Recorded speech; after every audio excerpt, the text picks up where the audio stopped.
Hi friends, నేను మీ Nani Prabhakar. మీరు చూస్తున్నారు technologic channel. Friends, tech news episode 1154 కి అందరికీ స్వాగతం. ఈరోజు టెక్ న్యూస్ ఏంటో చక్కగా చూసేద్దాం. సో మొదటి న్యూస్ చూస్తే మనకి వివో నుంచి వివో T2 ఈ మొబైల్ సంబంధించిన డీటెయిల్స్ అనేవి మనకి ఐఎంఐ డేటా బేస్లో అయితే కనిపించినాయి అనమాట. సో ఆల్రెడీ మనకు చూస్తే Vivo T1 Pro and T1 44 what అని చెప్పి రీసెంట్గానే మన ఇండియాలో రెండు మొబైల్స్ అయితే లాంచ్ చేసింది. అంతకుముందు మనకి T1 5G వేరియంట్ మొబైల్ కూడా మన ఇండియాలో అయితే లాంచ్ చేసింది. ఇది కాకుండా చైనాలో చూస్తే మనకి T1X, T1X 4G అలాగే T1 పేరు మీద ఇంకో 3 మొబైల్స్ అక్కడైతే లాంచ్ చేసింది అనమాట. సో టీ సిరీస్లో చూస్తే వీళ్ళు ఇన్ని మొబైల్స్ అయితే లాంచ్ చేశారు. ఇదే ఫస్ట్ టైం మనకి టీ సిరీస్ని వీళ్ళు ఇంట్రడ్యూస్ చేసింది. అందులోనే వీళ్ళు 6 మొబైల్స్ వరకు లాంచ్ చేశారు. ఇండియాలో 3 చూస్తే అక్కడ 3 అయితే ఉన్నాయి. ఇప్పుడు T2 మీద అయితే పడింది అనమాట. చాలా తొందరగానే వీళ్ళు ఈ లైన్ అయితే ముందుకు తీసుకెళ్తున్నట్టుగా అర్థమవుతుంది. మనకు తెలిసిందే రియల్మీ అండ్ రెడ్మీ చూస్తే సో ఇదే కైండ్ ఆఫ్ ఫార్ములాని అయితే ఫాలో అవుతున్నాయి అనమాట. సో వీళ్ళు కూడా అదే ఫార్ములాని అయితే ఫాలో అవుతున్నారు.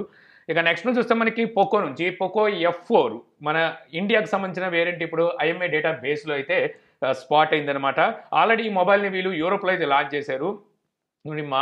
ఏప్రిల్ నెలలో అనుకుంటా లాంచ్ అయితే చేశారు. సో అక్కడ లాంచ్ చేసిన వేరియంట్ కనుక చూస్తే మనకి స్నాప్డ్రాగన్ 8 జనరేషన్ 1 ప్రాసెసర్తో అయితే అక్కడ లాంచ్ చేశారు. మన ఇండియాలో లాంచ్ చేసే ఈ మొబైల్ మనకి స్నాప్డ్రాగన్ 870 ప్రాసెసర్తో రాబోతున్నట్టుగా తెలుస్తుంది. మరి ఇండియా అంటే ఎందుకు వీళ్ళకి ఎంత చిన్న చూపు నాకైతే అర్థం కాలేదు. సో అదే ప్రాసెసర్తో ఇక్కడ లాంచ్ చేయొచ్చు కదా. కాకపోతే ఇప్పుడు మనకి డేటాబేస్లో కనిపించింది మాత్రం 870 ప్రాసెసర్తో అయితే రాబోతున్నట్టుగా కనిపిస్తుంది. ఇది మనకి బ్యూరో ఆఫ్ ఇండియన్ స్టాండర్డ్స్లో కూడా స్పాట్ అయినట్టుగా అయితే రిపోర్ట్స్ ఉన్నాయి. ఇక నెక్స్ట్ చూస్తే మనకి యాపిల్ నుంచి యాపిల్ ఇయర్ తీసుకురాబోయే iPhone 14 సిరీస్ మొబైల్స్లో సంబంధించి అంటే ఆ మొబైల్స్ సంబంధించి మనకి గతంలో కొన్ని లీక్స్ అయితే వచ్చినాయి. అప్పుడు కూడా మీకు చెప్పాను. సో ఈసారి తీసుకురాబోయే 14 అండ్ 14 మ్యాక్స్ ఈ రెండింటిలోనే పెద్ద డిఫరెన్స్ అయితే ఉండదు. లాస్ట్ టైం వీళ్ళు తీసుకొచ్చినట్టుగానే అదే ఆ ట్రెడిషనల్ నాచ్తో తీసుకొస్తున్నారని చెప్పేసి మనం మాట్లాడుకున్నాం కదా. సో ఈసారి ఇందులో స్పెసిఫికేషన్స్ కూడా మనకి పెద్ద మార్పు అయితే ఉండట్లేదు చూస్తుంది. ఏదైతే హై రెండ్ వేరియంట్స్ ఉంటాయో అంటే 14 Pro అండ్ 14 Pro మ్యాక్స్ ఉంటుంది కదా, వీటిలోనే మనకి మెయిన్ డిఫరెన్స్ అయితే చూడడానికి ఉంటుంది అనమాట. 14లోను 14 మ్యాక్స్లో డిఫరెన్స్ అయితే ఏమి ఉండదని తెలుస్తుంది. మనకి సేమ్ అదే బయోనిక్ చిప్ సెట్ 15తోనే అంటే A15తోనే అయితే ఈ మొబైల్స్ అయితే రాబోతున్నాయంట. అలాగే డిస్ప్లే రీఫ్రెష్ రేట్ కూడా మనకి 90 Hz డిస్ప్లే రీఫ్రెష్ రేట్ అయితే ఉండబోతుంది. OLED డిస్ప్లేతోనే వస్తుంది, కాకపోతే 90 Hz డిస్ప్లే రీఫ్రెష్ రేట్ అయితే ఉండబోతున్నట్టు తెలుస్తుంది. అదే ట్రెడిషనల్ నాచ్. సో ఇవన్నీ చూసుకుంటే మనకి సేమ్ మనకి iPhone 13కి దీనికి పెద్ద డిఫరెన్స్ అయితే ఏమీ కనిపించట్లేదు. కాబట్టి 14 Pro అండ్ 14 Pro మ్యాక్స్లోనే వీళ్ళు ఏంటంటే మెయిన్ ప్రాధాన్యత వాటికే ఇవ్వబోతున్నారు. సో యాపిల్ కదా ఇంకేమైనా చేస్తుంది. 14 మ్యాక్స్ ప్రైస్ కూడా బయటకు వచ్చింది. 6GB 128GB వేరియంట్ ప్రైజు $లో కన్వర్ట్ చేసుకొని ఇండియాలో చూసుకున్నట్టయితే 69,600 రూపాయలు అయితే ఉండబోతుందంట. సో మన ఇండియాలోకి వచ్చేసరికి ఇది ఎంత లేదన్నా సరే 90,000 ఉండొచ్చు. ఎందుకంటే అక్కడ $899 అంటున్నారు. సో ఖచ్చితంగా 90,000 రూపాయలు మన ఇండియాలో వీటి ప్రైస్ పెట్టే అవకాశం ఉంది. టూ మచ్ కాదు, ఇది 14 మచ్ ఇది. ఇక నెక్స్ట్ నుంచి చూస్తే మనకి మోటరోలా Razr 3. సో దీనికి సంబంధించిన కోడ్ నేమ్ అయితే బయటకు వచ్చింది. అలాగే లైవ్ ఇమేజెస్ కూడా అయితే బయటకు వచ్చినాయి. కోడ్ నేమ్ వచ్చేసరికి ఇది మనకి మెవెన్ పేరు మీద అయితే వీళ్ళు కోడ్ నేమ్తో ఈ మొబైల్ని అయితే తీసుకురాబోతున్నారు. సో ఈ మొబైల్ మనకి లైవ్ ఇమేజెస్ కనుక చూస్తే మనకి శాంసంగ్ గెలాక్సీ ఫ్లిప్ 3 ఉంది కదా, G Flip 3. సో సేమ్ అదే రకంగా అయితే ఈ మొబైల్ మనకి డిజైన్ అయితే కనిపిస్తుంది. బ్యాక్ సైడ్ మనకి కెమెరా డిజైన్ మనకి డ్యూయల్ కెమెరా సెటప్ అయితే కనిపిస్తుంది. అదే రకంగా ఉన్నట్టుగా అయితే అర్థమవుతుంది. సో పెద్ద చేంజెస్ వీలు వైపుగా నుంచి ఎటువంటి చేంజెస్ ప్రత్యేకించి మోటరోలా డివైస్ అని చెప్పుకోవడానికి మనకేమీ కనిపించట్లేదు. శాంసంగ్ లాగే అనిపిస్తుంది. బాబోయ్ ఈ స్వెట్ ఏంటి, పవర్ కట్ ఎప్పుడు ఇస్తారో తెలియదు. ఇక అలాగే మోటరోలా ఫ్లెక్సిబుల్ డివైస్ అంటే మనకి ఫ్లెక్సిబుల్ మొబైల్ మీద కూడా వర్క్ చేస్తున్నట్టు తెలుస్తుంది అనమాట. దీనికి సంబంధించిన కోడ్ నేమ్ అయితే బయటకు వచ్చింది. ఫెలిక్స్ అనే పేరు మీద వీళ్ళు కోడ్ నేమ్ అయితే రిజిస్టర్ చేసుకున్నారు అనమాట. సో ఈ మొబైల్ని కూడా అయితే వీళ్ళు త్వరలో అయితే తీసుకురాబోతున్నారు. ఆల్రెడీ ఇప్పుడు మనకి ఒప్పో చూస్తే ఫ్లెక్సిబుల్ డివైసెస్ మీద వర్క్ చేస్తుంది. LG కూడా గతంలో చేసి ఇప్పుడు అయితే షట్ డౌన్ చేసుకుంది అనుకోండి. సో ఈ కైండ్ ఆఫ్ మనకి ఫ్లెక్సిబుల్ డివైస్ని అయితే ఇప్పుడు మోటరోలా కూడా అయితే తీసుకురాబోతుంది. శాంసంగ్ కూడా ఆల్రెడీ వర్క్స్ అయితే స్టార్ట్ చేసింది. వీళ్ళు ఒక డిఫరెంట్ టైప్లో అయితే వీళ్ళు ఫ్లెక్సిబుల్ మొబైల్ని అయితే తీసుకొస్తున్నారు. ఫోల్డింగ్ ప్లస్ ఫ్లెక్స్తో కలిపి తీసుకురావాలని చెప్పి శాంసంగ్ అయితే భావిస్తుంది. చూద్దాం మరి ఫ్లెక్సిబుల్ డివైసెస్ అయితే మాత్రం అంటే ఫోల్డింగ్ డివైసెస్ అయితే మన మార్కెట్లో ఉన్నాయి. ఇప్పుడు వరకు ఫ్లెక్సిబుల్ డివైసెస్ని మనకి డెమోకి తీసుకొచ్చారు. అలాగే కాన్సెప్ట్ ర్యాండర్స్ బయటకు వచ్చినాయి తప్పితే మార్కెట్లో కమర్షియల్గా అయితే ఎవరు తీసుకురాలేదు. ముందుగా ఎవరు తీసుకొస్తారో చూద్దాం. ఇక నెక్స్ట్ న్యూస్ వస్తే మనకి శాంసంగ్ నుంచి శాంసంగ్ గెలాక్సీ Z Fold 4 అలాగే Z Flip 4 దీంతో పాటు మనకి గెలాక్సీ వాచ్ 5 ఈ 3 డివైసెస్ మనకి బ్యూరో ఆఫ్ ఇండియన్ స్టాండర్డ్స్లో అయితే ఇప్పుడు స్పాట్ అయినాయి. దీని ప్రకారం చూస్తే త్వరలో ఈ మొబైల్స్ని అలాగే ఈ వాచ్ని మన ఇండియాలో లాంచ్ చేస్తారని చెప్పి అయితే అర్థమవుతుంది. మరి ఎప్పుడు లాంచ్ చేస్తారో ఏం తెలియదు, కానీ లాస్ట్ టైం వీళ్ళు ఆగస్ట్ నెలలో అనుకుంటా జెడ్ ఫ్లిప్ 3ని జెడ్ ఫ్లోర్ 3ని అయితే లాంచ్ చేశారు. సో మేబీ ఆగస్ట్లోనే తీసుకొచ్చే అవకాశం అయితే ఉంది. గతంలో ఉన్న లీక్స్ ప్రకారం ఈసారి మనకి 1 మంత్ బిఫోరే రావచ్చు అని చెప్పి లీక్స్ ఉన్నాయి. కాకపోతే ఇప్పుడు ఉన్న పాండమిక్ సిచ్యువేషన్ చైనాలో దాని ప్రకారం చూస్తే ఇంకా లేట్ అయ్యేలాగే ఉంది, కానీ త్వరగా వస్తుందని చెప్పి నాకైతే అనిపించట్లేదు. ఉండండి, తుడుచుకుంటా, స్వెట్ తుడుచుకుంటా. అబ్బా ఫ్రెష్గా ఉంది, లోకాన్ని జయించినట్టుగా ఉంది. ఇక నెక్స్ట్ చూస్తే మనకి వాట్సాప్ నుంచి వాట్సాప్ క్యాంపెనియన్ మోడ్ని టెస్ట్ చేస్తున్నట్టుగా తెలుస్తుంది అనమాట. కొంతమంది బీటా యూజర్స్కి, అందరు బీటా యూజర్స్ కాదు, కొంతమంది సెలెక్టెడ్ బీటా యూజర్స్కి దీన్ని అయితే రోల్అవుట్ కూడా అయితే చేసిందనమాట. ఈ ఫీచర్ అనేది కొత్త ఫీచర్ అయితే కాదు, ఆల్రెడీ మనకి మల్టిపుల్ డివైస్ సపోర్ట్ని అయితే తీసుకొచ్చింది కదా వాట్సాప్. ప్రైమరీ డివైస్కి ఇంటర్నెట్ ఉన్నా లేకపోయినా సరే సెకండరీ డివైస్లో మనం వాట్సాప్ని అయితే యాక్సెస్ చేయొచ్చు. కాకపోతే అది మన కంప్యూటర్ అండ్ మొబైల్లోనే ఇప్పటి వరకు చేసాం. కాకపోతే మొబైల్ టు మొబైల్ అయితే ఈ ఫీచర్ని ఇప్పటి వరకు వాట్సాప్ అయితే రోల్అవుట్ చేయలేదు. సో ఇప్పుడు దాన్ని వీళ్ళు కొంతమంది బీటా యూజర్స్ మీద అయితే టెస్ట్ అయితే చేస్తున్నారంట. సో అంటే ప్రైమరీ మొబైల్ ఒకటి పెట్టుకొని దాంట్లో ఉన్న వాట్సాప్ని మళ్ళీ సెకండరీ డివైస్లో కూడా ఇన్స్టాల్ చేసుకొని అందులో కూడా యూజ్ చేసే విధంగా వీళ్ళైతే టెస్ట్ అయితే కొనసాగిస్తున్నారు. ఇక నెక్స్ట్ న్యూస్ ఇస్తే మనకి OnePlus నుంచి OnePlus ప్యాడ్ కోడ్ నేమ్ అయితే బయటకు వచ్చింది. ఈరోజు చాలా కోడ్ నేమ్లు బయటకు వచ్చినట్టున్నాయి. రీవ్స్ అని చెప్పి కోడ్ నేమ్ అయితే వీళ్ళు ఖరారు చేసినట్టుగా తెలుస్తుంది అన్నమాట. ప్రస్తుతానికి వస్తే వీళ్ళు టెస్ట్ కూడా అయితే కొనసాగిస్తున్నారంట. Android 12Lతో మనకి ఈ ట్యాబ్లెట్ అయితే రాబోతుంది. ఇక ఈ ప్యాడ్లో మనకి ప్రాసెసర్ చూసుకుంటే స్నాప్డ్రాగన్ 865 ప్రాసెసర్ అయితే ఉండబోతుందంట. రీసెంట్ డేస్లో మనకి ఒప్పో కూడా ప్యాడ్ తీసుకొచ్చింది, 870 ప్రాసెసర్ అనుకుంటా, అందులో అయితే వాళ్ళు యూజ్ చేశారు. మరి వీళ్ళు చూసుకుంటే నాకు తెలిసి వాళ్ళదే తీసుకొచ్చిన అదే ప్యాడ్ని మళ్ళీ రీబ్రాండ్ తీసుకొచ్చే అవకాశం అయితే ఉంది. అలాంటప్పుడు మళ్ళీ మీరు ప్రాసెసర్ ఎందుకు చేంజ్ చేశారో అర్థం కావట్లేదు. చూద్దాం, మరి ప్రైస్ కూడా బయటకు వచ్చింది. యూఎస్ ప్రైస్ మన ఇండియన్ ప్రైస్తో కన్వర్ట్ చేస్తూ వస్తే మనకి 34,500 వరకు దీని ప్రైస్ అయితే ఉండొచ్చు అంట. మనకి ఒప్పో తీసుకొచ్చిన ప్యాడ్ 28,000 రూపాయలు అనుకుంటా, మంచి ప్రైస్లో అయితే ఒప్పో తీసుకొచ్చింది.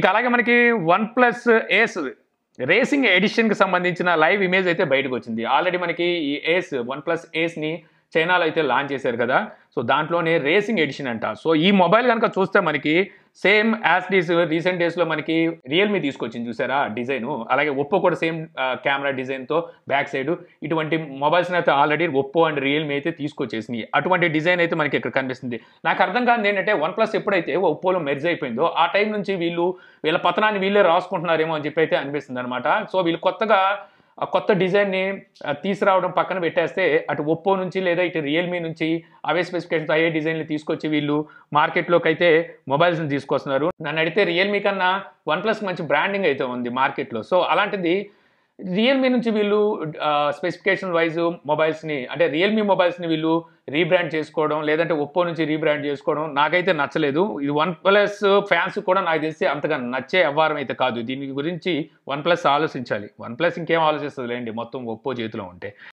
ఇక నెక్స్ట్ న్యూస్ చూస్తే మనకి ఎలన్ మాస్క్కి ఆధార్ పునర్వాలా సో ఒక ట్వీట్ అయితే చేశాడు అనమాట. సో తను చెప్పింది ఏంటంటే, మీరు ట్విట్టర్ కొనడానికి ఎంత అమౌంట్ అయితే పే చేశారు అంటే 3,40,400 కోట్ల రూపాయల వరకు మీరు ట్విట్టర్కి వెచ్చించే బదులు అందులో సగం అమౌంట్ మీరు పెట్టుకొని ఇండియాలో టెస్లా కంపెనీని కనుక ఓపెన్ చేసి ఉంటే, మ్యానుఫ్యాక్చరింగ్ కంపెనీని, సో ఇంతకన్నా బెస్ట్ ఇన్వెస్ట్మెంట్ అయ్యేది అని చెప్పేసి తనైతే ట్వీట్ చేశాడనమాట. సో తను ఇలా ట్వీట్ చేయడానికి కారణం కూడా ఉంది. యాక్చువల్గా టెస్లా మన ఇండియాలోకి ఎప్పుడో రావాలి. సో టెస్లా ఇండియాలోకి రావడానికి మన ప్రభుత్వాన్ని, కేంద్ర ప్రభుత్వాన్ని ట్యాక్స్ మినహాయింపు అయితే అడిగిందనమాట. వీళ్ళు ఏం చెప్పారంటే, మేము ఇంపోర్ట్ చేసుకుంటాం చైనా నుంచి అని చెప్పారు. కాకపోతే మన ఇండియన్ ప్రభుత్వం ఏం చేసిందంటే, ఇంపోర్ట్ చేస్తే ఎక్కువ ట్యాక్స్ అయితే వసూలు చేస్తామంది. కాకపోతే ఇక్కడ మ్యానుఫ్యాక్చరింగ్ కంపెనీ అయితే పెట్టమని చెప్పి టెస్లా అనేది కోరింది. దీనికి టెస్లా మరి ఏమో ఆలోచించుకుందో మరి ఏమో కానీ మొత్తానికి అదైతే హోల్డ్లో ఉంచుకున్నారు అలాగా. సో ఇప్పుడు ట్విట్టర్కి వీళ్ళు ఎంత అమౌంట్ అయితే పెట్టారో అందులో సగం అమౌంట్ మన ఇండియాలో వీళ్ళు ఇన్వెస్ట్ చేస్తుంటే మ్యానుఫ్యాక్చరింగ్ కోసం, సో బెటర్ ఇన్వెస్ట్మెంట్ అయ్యేదని చెప్పి తన అభిప్రాయం అయితే తెలియజేశాడు. సో నిజం చెప్పాలంటే నా అభిప్రాయం కూడా అదే. ఇతనికి ఉన్న దాంట్లో ఈ ట్విట్టర్ కొనాల్సిన అవసరం అయితే ఉందని నేనైతే అనుకోవట్లేదు. సో ఎలాన్ మాస్క్ గురించి, కాకపోతే మాస్టర్ ఏం ఆలోచిస్తాడో ఎవరికి తెలీదు.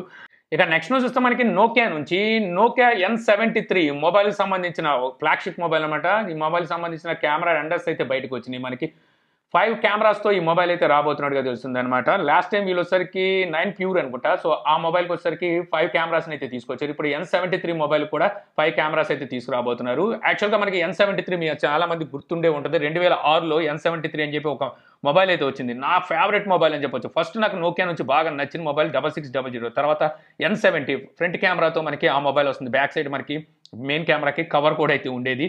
ఆ తర్వాత N73 వచ్చిన తర్వాత నేను ఫిదా అయిపోయాను. దేని మెయిన్ ఫిదా అయిపోయింటే అప్పటి వరకు వచ్చిన మొబైల్స్తో కంపేర్ చేస్తే మనకి పిక్సెల్ డెన్సిటీ అనేది చాలా తక్కువ ఉండేదన్నమాట. అందులో మనకి 2.4 ఇంచెస్ అనుకుంటా డిస్ప్లే సైజ్ అయితే ఉంటుంది.